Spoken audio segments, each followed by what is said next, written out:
In this video, we are going to learn about how to crop video in Google Feeds.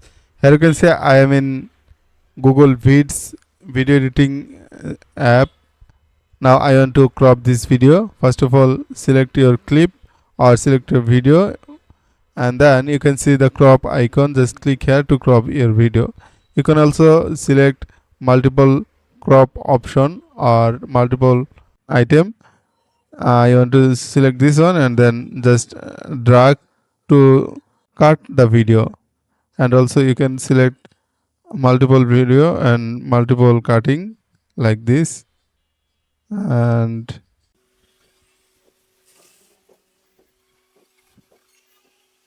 so that's it. You can cut your video or crop your video using this method. I think this is helpful for you. If you think this is helpful, then consider to like, comment, share and subscribe.